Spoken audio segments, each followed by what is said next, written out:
July 1945, Camp Swift, Texas. The exam room is hot and still, smelling of disinfectant and dust, while a tired ceiling fan clicks above a worn army table. A 24-year-old German woman, POW, stands in the doorway, her legs shaking so badly she can barely move them together. I can't close my legs, she whispers to the American doctor, who thinks he is about to see a battle wound or some secret injury. He asks her to take off her boots, and when he looks down, he does not see blood from a bullet, but bones, open sores, and the raw truth of months of slow starvation. In one of the richest food nations on earth, an enemy prisoner has arrived at the edge of death from hunger, and what this doctor does next will change how thousands of POWs are treated. This is a true story of war, collapse, and one small exam room that shaped modern medicine. Stay with me to the end, and if you want more real World War II stories like this, please like the video, subscribe, and support the channel so we can keep bringing you these powerful histories. July 1945, Camp Swift, Texas. The Army exam room was small and hot. Disinfectant burned in the nose. A ceiling fan clicked above, pushing warm air in slow circles. Dusty sunlight slipped through the screen and drew pale lines on the worn linoleum floor. The door opened with a soft metal squeak. A young woman in a faded German uniform stepped in, holding on to the frame as if it were a crutch. Her name was Keith Schmidt. She was 24 years old, but she moved like someone twice her age. An American nurse from the Women's Army Corps, Lieutenant Sarah Chun, stood at her side. "This way," the nurse said gently, guiding her toward the examination table about 12 feet away. It should have been a few easy steps. Captain David Morrison watched from beside the table. He was 42, a doctor from Philadelphia, a man who had seen war wounds in North Africa and Italy. He had treated men torn by shrapnel, lungs filled with infection, bodies thin from poor rations. He thought he knew what starvation looked like. "Please walk to the table," he said, through an interpreter. Keith pushed herself forward. One step, her legs shook. Second step, her hand shot out to grab the wall. She breathed hard, as if she had climbed a hill, not crossed 2 feet of floor. It took her almost a full minute to cover those 12 feet. Morrison felt something tighten in his chest. At 24, she should have been strong. Instead, each step looked like a struggle against gravity itself. To him, it was the first sign that something was very wrong. He began with the basics. The nurse called out numbers as she wrote them down. "Height, 5 feet 6 inches, she said. "Weight, 87 pounds. 87 pounds at 5 foot 6. A healthy woman, that height might weigh 130 to 140 pounds. Morrison did a quick calculation in his head. Her body mass index was around 14. Normal would be close to 20 or 21. She was not just thin, she was in danger. Her blood pressure was low, her pulse fast but weak. Her temperature was slightly raised. Up close, her cheeks were hollow. Her eyes looked too large for her face. "I need to examine your legs and feet," Morrison said. "Please remove your shoes and socks." Keith stared down at her boots. Her fingers trembled as she bent to untie the laces. The leather was cracked and rubbed shiny at the heels. The room was quiet except for the fan and the slow scrape of lace against eyelet. I cannot close my legs," she said in halting English, not looking up. "They shake. It hurts here." She touched the sides of her knees, then her ankles. When she pulled off the first boot, the smell hit them. Old sweat, damp cloth, and something sharper, sour, the wound scent of hidden infection. She peeled away the thick sock. Morrison looked down and for a moment lost his calm. Her calves were no more than sticks wrapped in skin. There was almost no muscle. The bones of her shin and ankle pushed forward like the edges of tools under thin cloth. The skin itself seemed almost see-through, pale and stretched tight. Her feet were worse. Each toe was sharply outlined. The tops of her feet were a web of blue veins. Several toenails were broken or discolored. Around her ankles and the sides of her feet were open sores, round and angry, some with a yellow edge, some raw and red. In places, the shoe had rubbed straight through skin onto bone. "Mein Gott," the nurse whispered before she caught herself. Later, Morrison would write in his report, "Lower limbs show extreme muscle wasting, multiple pressure ulcers on feet and ankles, some infected. Edema present at ankles despite overall emaciation." He had seen hunger before. He had never seen it cut this deep into a young woman's body. The strangest part was the swelling. Even at 87 pounds, her ankles were puffy, holding fluid. The contrast was shocking, stick-thin legs ending in swollen joints. It was a classic sign that her body was failing, pulling apart its own tissues while still trying to hold on to water and salt. "How long have you had trouble walking?" the interpreter asked. "Since January, maybe February, yeah," Keith answered softly. "The rations became small, then very small, then almost nothing. My legs, they stopped listening to me." In his notes, Morrison later wrote, "Patient appears 60 in gait, 24 in face. Body has been living off its own muscle for months." This wasn't propaganda. It was reality laid bare in bone, skin, and infected sores. Outside the camp, American fields were full, and US soldiers ate 3 meals a day. Inside this room, an enemy from the losing side could barely move her legs together without pain.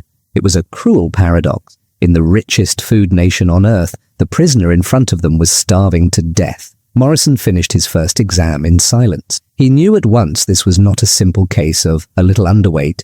It was the end point of a long road of hunger that did not start in Texas.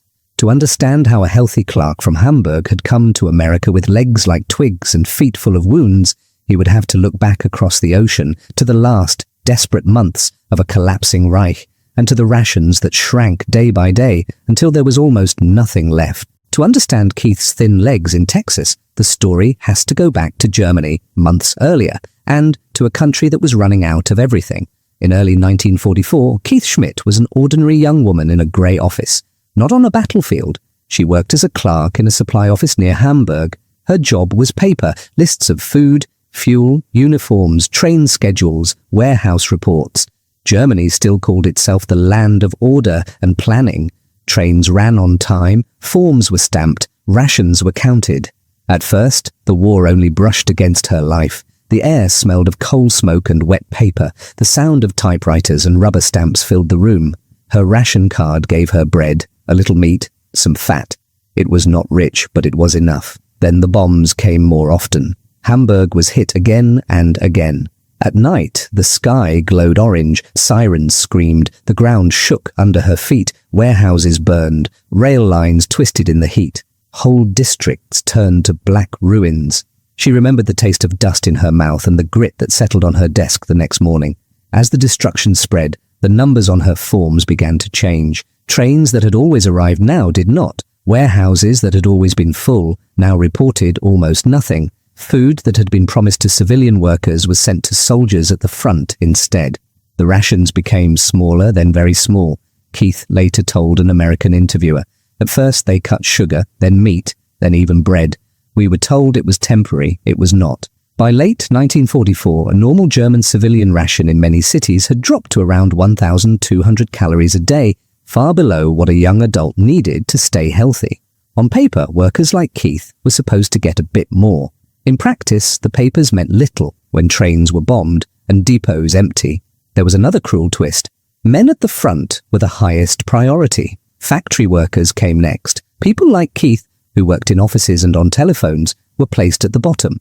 She worked in supply, yet she herself became one of the last to receive supplies. "This was the irony," she said years later. "We stamped ration papers that promised food we never saw."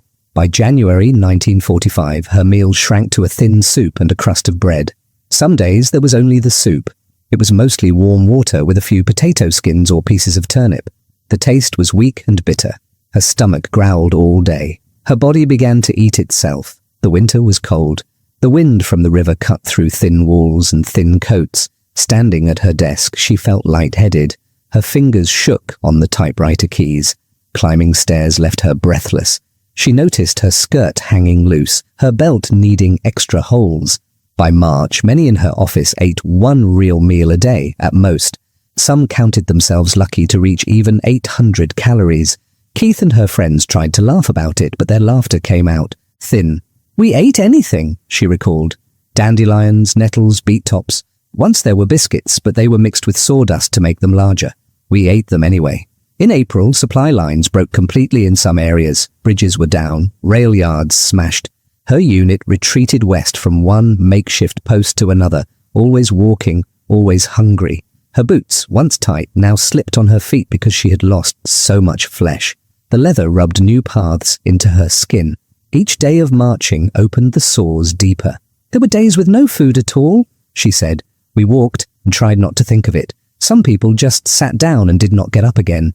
By the time British forces captured her group in May 1945, Keith, at 5'6", weighed around 90 pounds. Her cheeks were hollow, her legs weak, her feet torn. The British gave her basic rations, maybe 1,600 calories a day, enough to stop the free fall but not to rebuild what was gone. She was moved through temporary camps, then handed to American control. The Atlantic crossing to the United States took about 2 weeks.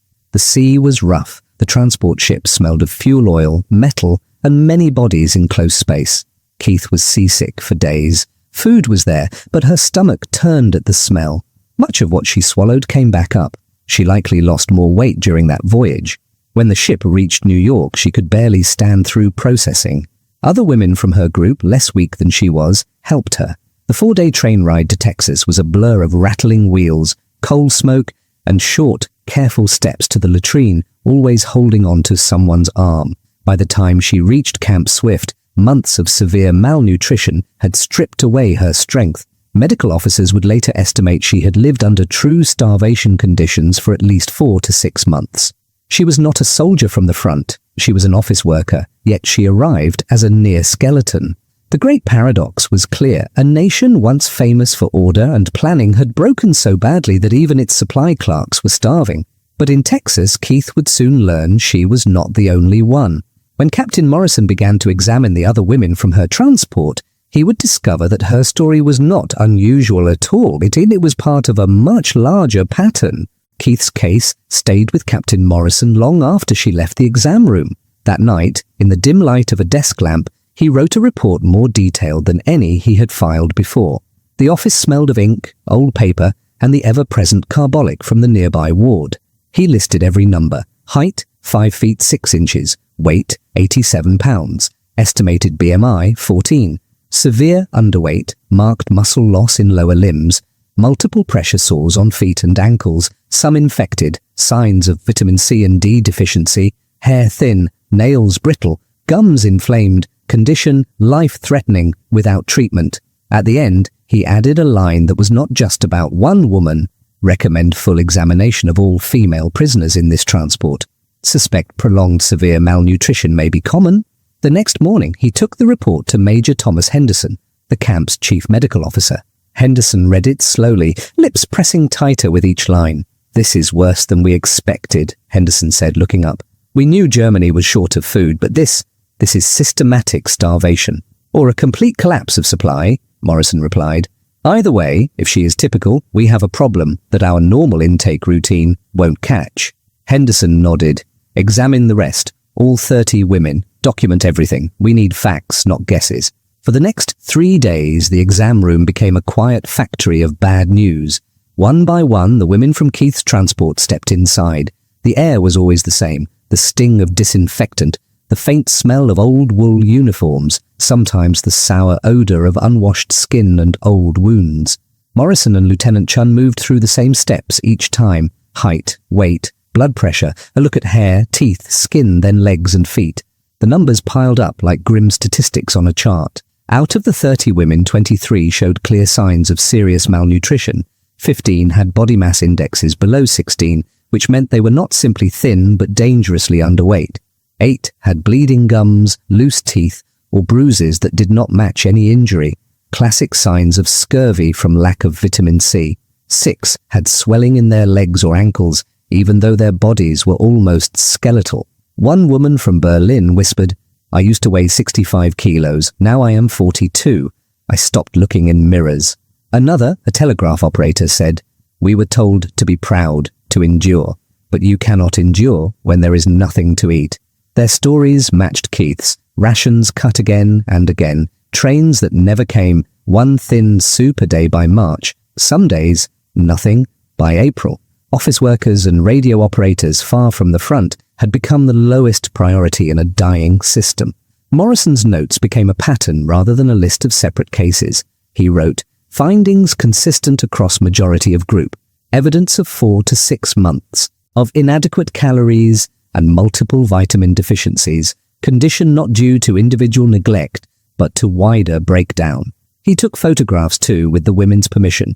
Legs like sticks, shoulders like coat hangers, swollen ankles above worn boots. The click of the camera shutter sounded harsh in the quiet room. Years later, those black and white images would appear in medical lectures about starvation. When he had finished all 30 exams, he assembled a second report, thicker than the first.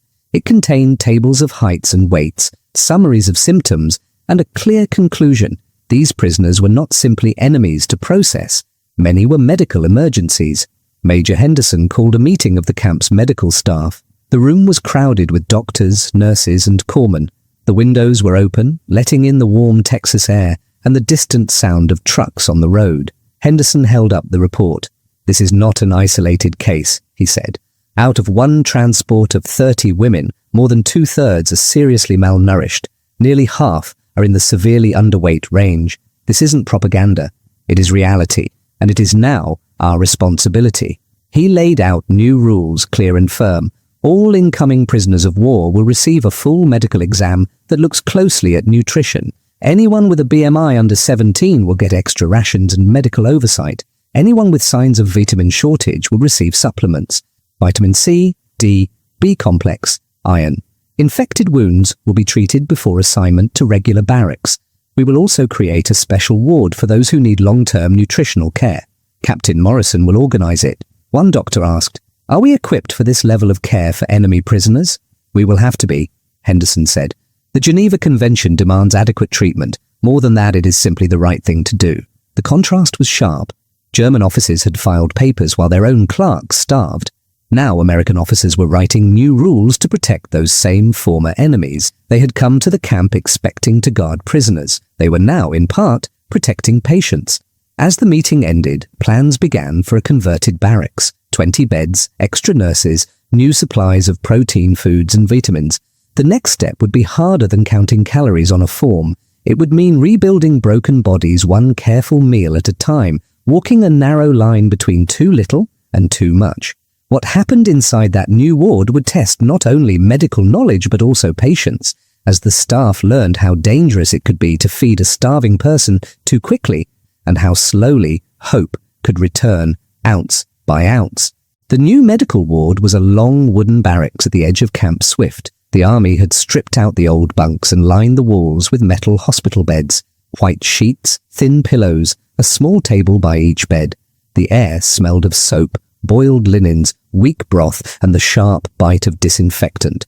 8 of the 30 women, including Keith, were moved there first. They were the worst cases, the ones who could not walk far or stand for long. When they lay flat, their bones pressed through the mattress. When they sat up, they tired quickly. Captain Morrison walked the row each morning with a clipboard. Nurses took pulses, temperatures, and blood pressures.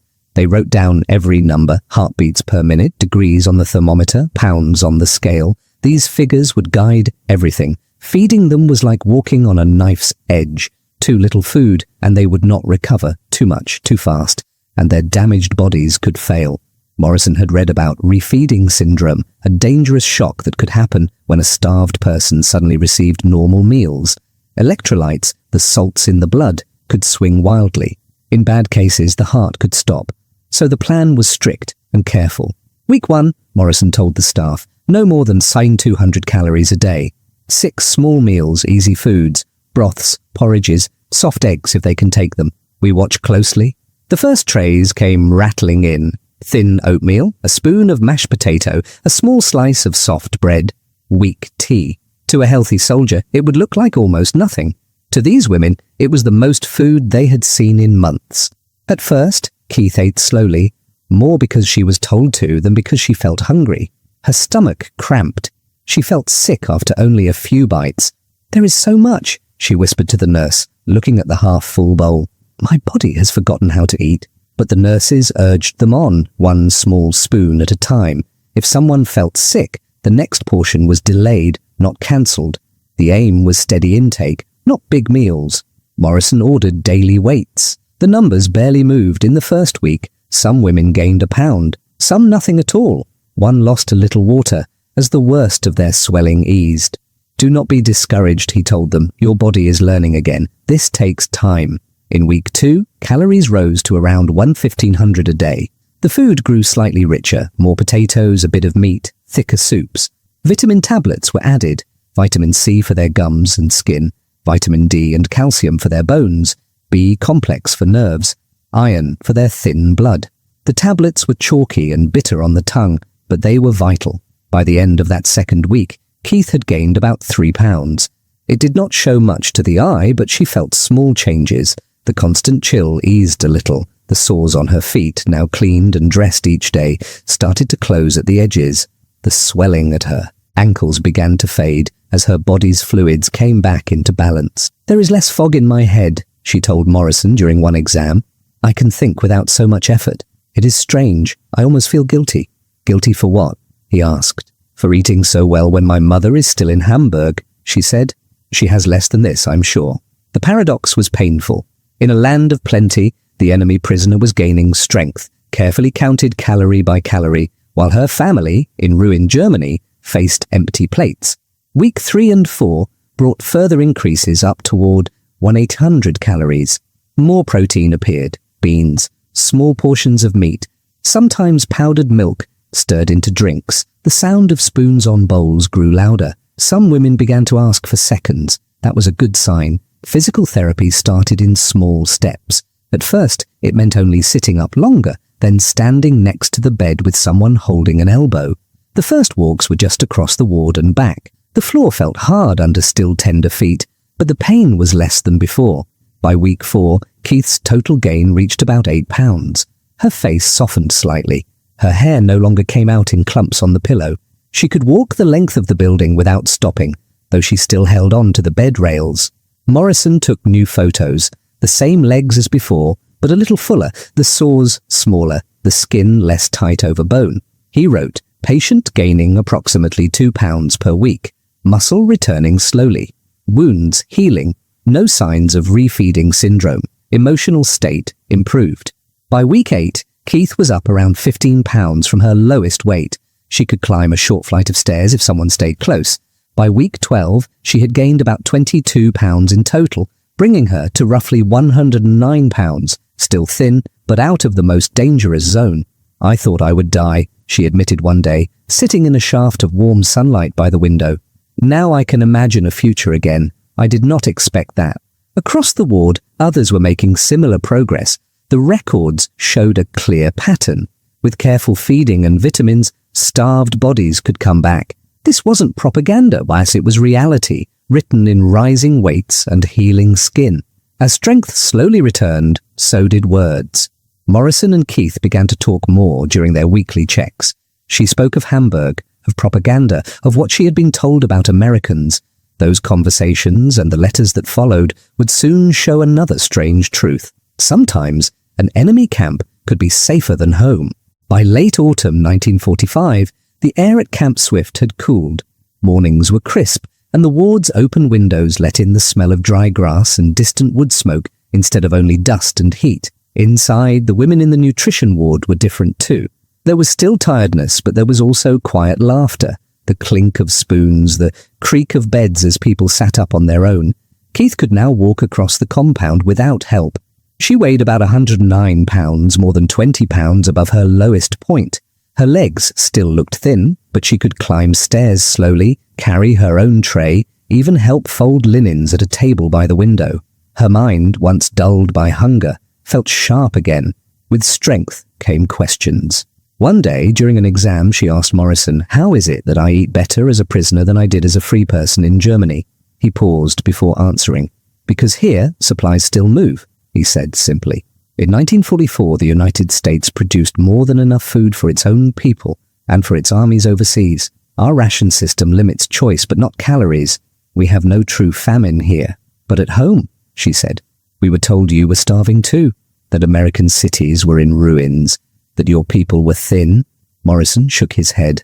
No, our cities were not bombed like Hamburg or Berlin. Most Americans went through the war with full plates. This is the part propaganda does not show. This wasn't propaganda. It was reality, Keith would later tell her daughter.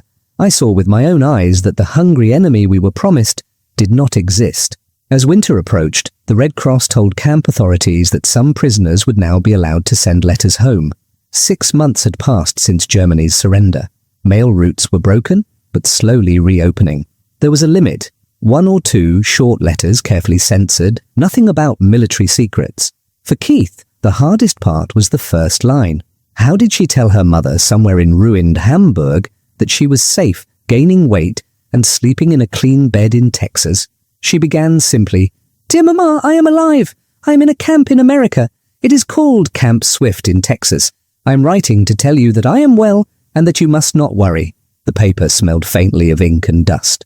Her hand shook a little as she wrote about the final months of the war, the thinning rations, the endless walking, the sores on her feet, the day she could barely stand. She wrote, "My legs stopped working. I could not close them without shaking. When the American doctor saw my feet, he was shocked. He said I was near death from hunger." Then came the strangest line of all. "The Americans have fed me and treated me. I have gained weight. I can walk at 14, was up near the low end of normal. Her legs, once like sticks, now had shape. The scars on her feet were pale and closed. When you arrived," he told her, "I was not sure you would live. Now you are healthier than many civilians in Europe." "You saved my life," Keith said quietly. "You, the nurses, the food, the medicine. I will not forget. I only did what any doctor should do," he replied. "You were a patient who needed help." They shook hands. The room smelled of alcohol swabs and clean linen, just as it had the first day. But everything else had changed. She left the ward not as a skeleton, barely able to stand, but as a young woman who could walk, with her head up. Back in Hamburg, the shock was different. When Keith stepped off the train, she saw a city of broken walls and empty windows. The air carried dust, smoke, and the faint smell of burned brick that never quite went away. Streets were blocked by rubble. Many buildings were only shells. Rations were still small, often under 1/500 calories on paper, and sometimes less in reality. Yet she had one advantage now, a body rebuilt, some English and clerical skills. She found work with the British occupation authorities, helping to sort forms for rebuilding and rationing. The work felt strange, but important. In a letter to Morrison in 1947, she wrote, "I now help organize food cards instead of stamps for soldiers. I think often of the irony. We once believed we would rule Europe. Now we line up for cocoa powder from you." They had come as conquerors. They left as students, forced to learn from the people they had called enemies.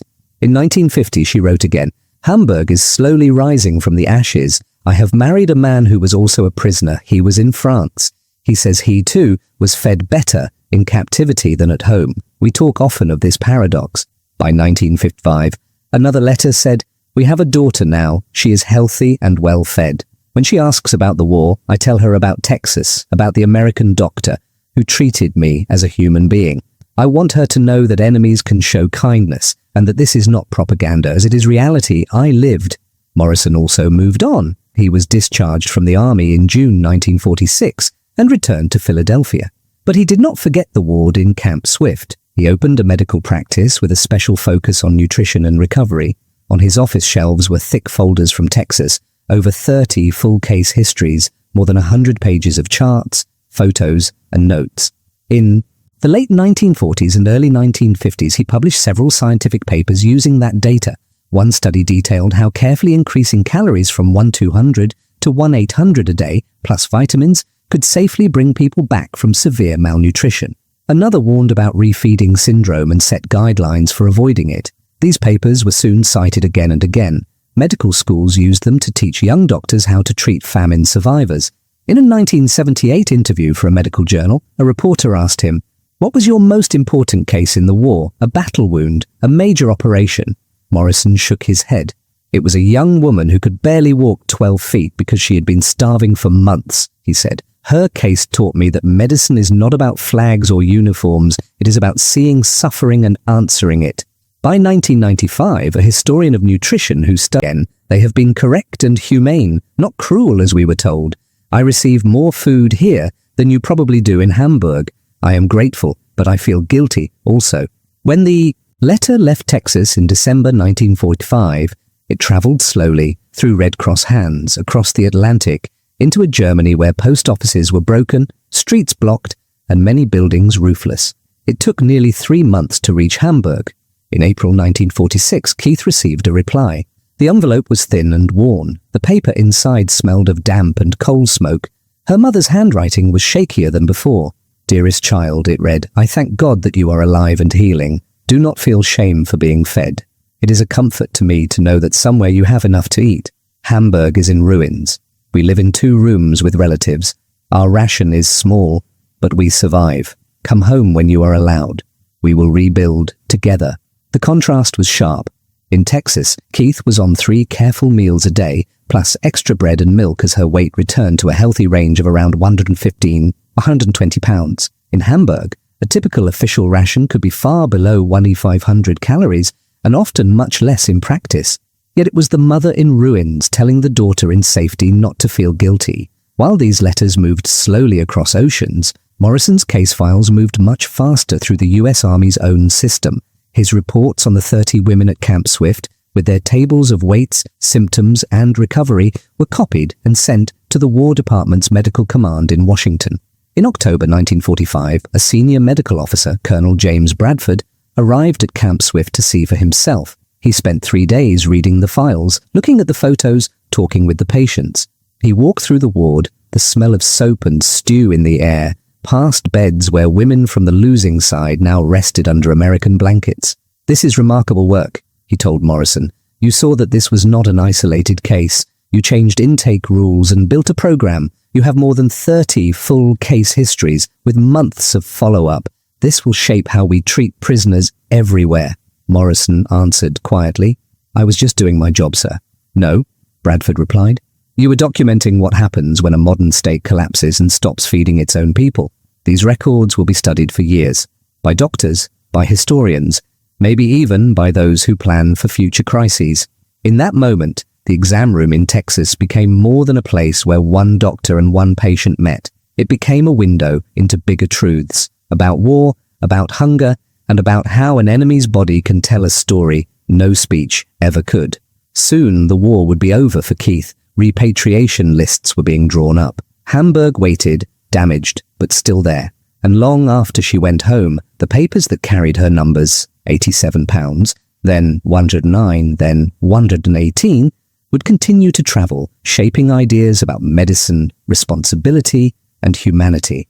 Those ideas and the memories they carried would not end with the war. They would follow both. Keith and Morrison into the peace and into history. In the spring of 1946, Keith's name finally appeared on a repatriation list. The war was over. Ships and trains now carried prisoners back across the Atlantic instead of soldiers going the other way. On a warm Texas morning, the air smelling of dust and engine oil, she walked to the medical office for one last exam. Morrison looked at the numbers on her chart. Height, still 5'6". Weight now about 118 pounds. Her BMI, once around war and famine, wrote, The Camp Swift records created by Captain Morrison are among the most detailed documents of starvation and recovery we possess.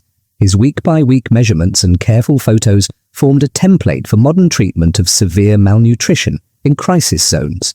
The old exam room at Camp Swift was long gone by then. The camp itself had been dismantled. New grass grew where barracks once stood. But in archives and libraries, the paper trail remained. Case files, tables of weights, the photo of a young woman's wasted legs next to another taken 12 weeks later, showing the slow return of flesh. Keith died in Hamburg in 2001 at the age of 80, surrounded by children and grandchildren who had never known true hunger. Her daughter later donated her letters, including the ones to Morrison, to a city archive. Morrison died earlier in 1988, aged 85. His family gave his wartime papers to a medical history collection. Researchers still open those boxes. They still see the numbers 87 and 118, the notes about sores and vitamins, the quiet proof that care can cross battle lines. Their bodies were gone, the war long over, but the lesson from that hot Texas room lived on.